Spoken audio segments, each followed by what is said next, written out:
सामने रख रहा हूं, इसके अंदर कलाम बताता है कि नुमान नाम का एक शख्स है और ये योद्धा है, ये एक बहादुर सिपाही है, ये एक सरदार है। और नुमान के नाम का मतलब है खूबसूरत। और ये एक जंगजू है, इसने बहुत सारी जंगें लड़ी और बहुत सारी जंगें जीती है। और एक जंग के दौरान ये एक छोटी बच्ची को असीर करके ले आया है। और ये छोटी बच्ची जो उसके घर में रहती है, उसने इस नुमान के कोड को देख लिया है। नुमान के बदन पर सारा कोड नहीं है। अगर इसके माइक ठीक नहीं है, माइक की आवाज ठीक नहीं है, कोई है नुमान के बदन में किसी हिस्से में कोड है, सारा कोड ही नहीं है। अगर ये सारा कोड ही होता तो ये तो चारपाई पे पड़ा रहता।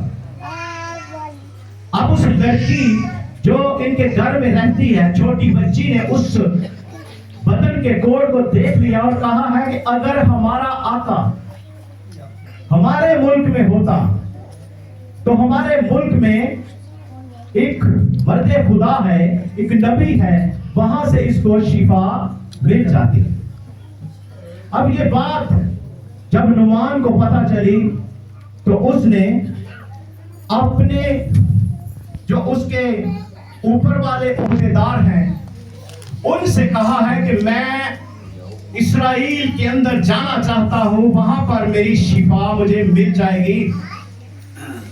और हुआ ये कि शाह इस्राइल ने कहा, उसके जो बादशाह है उसने कहा कि मैं उस बादशाह को खत लिखता हूं, तू उसके पास जा, वो तुझे तेरे कोड से शिफा दिलाएगा। अब नुमान वो खत लेकर वहां गया तो जब उस बादशाह ने इस खत को पढ़ा और बादशाह गुस्से में आ गया, क्रोध में आ गया और कहता है कि मैं कोई खुदा हूं जो इस शख्स को इसके कोड से शिफा दूं? मेरे पास क्या इख्तियार है कि मैं इसके कोड को इससे जुदा करूं? देखो ये शख्स मुझ किस कदर लड़ाई के बहाने ढूंढ रहा है। अब ये बात अलीशा नबी को पता चलती है और अलीशा कोई दरबारी पादरी नहीं था, इसने कोई अपना बड़ा दरबार बड़े लोग इकट्ठे करके नहीं रखे थे।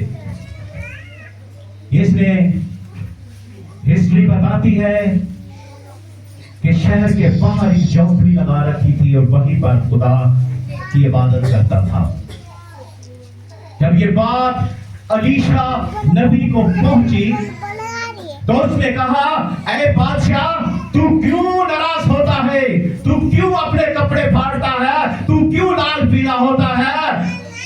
तू परेशान ना हो, ये तेरी जंग नहीं, ये मेरी जंग है। ये तेरी लड़ाई नहीं, ये मेरी लड़ाई है।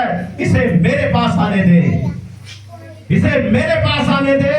ये जान जाएगा कि इस्राइल के अंदर कोई खुदा का बंदा रहता है, कोई नबी है। इसे मेरे पास भेज। तो कलाम बताता है कि नुमान अपने रथों, घोड़ों और आदमियों के साथ उसके दरवाजे पर पहुंचा और नुमान ने, अलीशा ने अंदर से ही एक कासद के पैगाम भेजा कि उसे कहा, जाकर दरिया यरदन में 7 गोते मार दे। अब ये हुक्म है एक नबी का। उसने उस हुक्म को नहीं माना और वो गुस्से और क्रोध में आकर वहां से चला गया। और जब वो वापस जा रहा था तो उसके साथियों ने उससे कहा, अगर ये शख्स हमें कोई बड़ा काम करने को कहता तो फिर भी हम करते। अब अगर इस शख्स ने तुझे छोटा सा काम कहा है कि जा दरियाए यरदन में जाकर 7 गोते मार, तो तेरा कोट तेरे बदन को छोड़कर चला जाएगा, तो तू कितना उसको मानता है? तू इतनी दूर से आया है, इतने तोहफे तवाइफ कपड़े सोना चांदी लेकर आया है, तो फिर उसने एक छोटी सी बात तुझे कही है, तू मान ले। नुमान ने हुक्म को मान लिया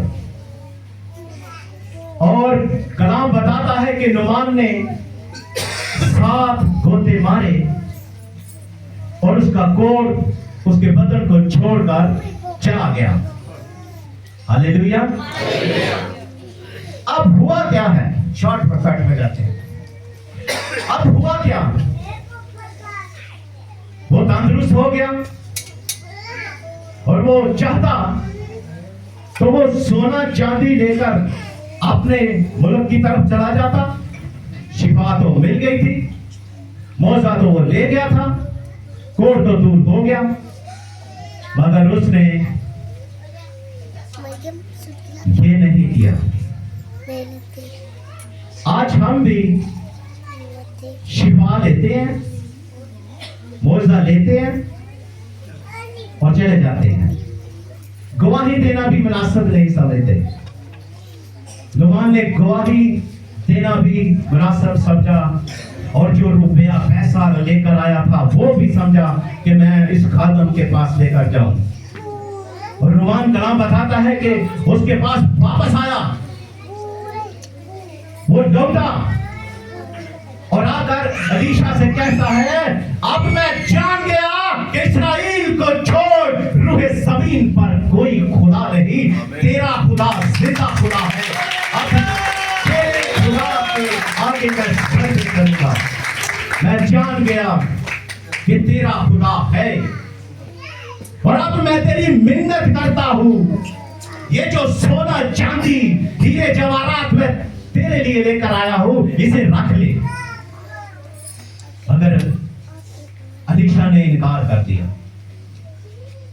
अलीशा ने कहा, मैं जिस खुदा के सामने खड़ा हूं, उस खुदा की हयात की कसम, मैं इस सोने में से एक तोला सोना नहीं लूंगा और इन कपड़ों में से एक गज कपड़ा नहीं लूंगा। ले जा, मुझे ये सब कुछ नहीं चाहिए। और मैं आपको ये बताऊं, अगर खातमीन पैसा इकट्ठा करते ना तो सैकड़ों पे ना घूमते, अंबार लगे होते उनके घरों में दौलत के। अलीशा ने कुछ नहीं लिया और कलाम बताता है, मुफ्त दिया गया है, मुफ्त बांटो। आज हम मर रहे हैं पैसा इकट्ठा करने के लिए। अलीशा, नुमान इतनी दौलत लेकर आया था, अगर उसका हिसाब लगाया जाए ना तो बहुत रकम बनती है, बहुत ज्यादा रकम बनती है। उसने ठुकरा दिया, कहना यार तो सब कुछ, मैं चंदे लेने वाला पादरी नहीं, मैं पैसे नहीं इकट्ठे करता। ओ मेरी चौपड़ी वेख, जे मैं बनाना चाहता तो मैं मल बना लेना सी, मैनू तेरे चंदियां की लोड़ नहीं। नुमान ने फिर उससे कहा कि अब मैं तेरी मिन्नत करता हूं, कुछ तो रख ले। वो क्या, मैं कुछ नहीं लेना, मैनू तेरे चंदियां की लोड़ नहीं। वो वेखदा पिया। फिर उसने कहा कि अब मैं तेरी मिन्नत करता हूं, मुझे 2 खच्चरों का बोझ मट्टी दे दे, इसे मैं ले जाकर अपने मुल्क आराम में एक मस्बा बनाऊंगा और उसके आगे कुर्बानियां चढ़ाऊंगा, उसके आगे सजदे करूंगा, उसके आगे मैं खुदा के साथ बातें करूंगा। मैं जो बुतों को मानता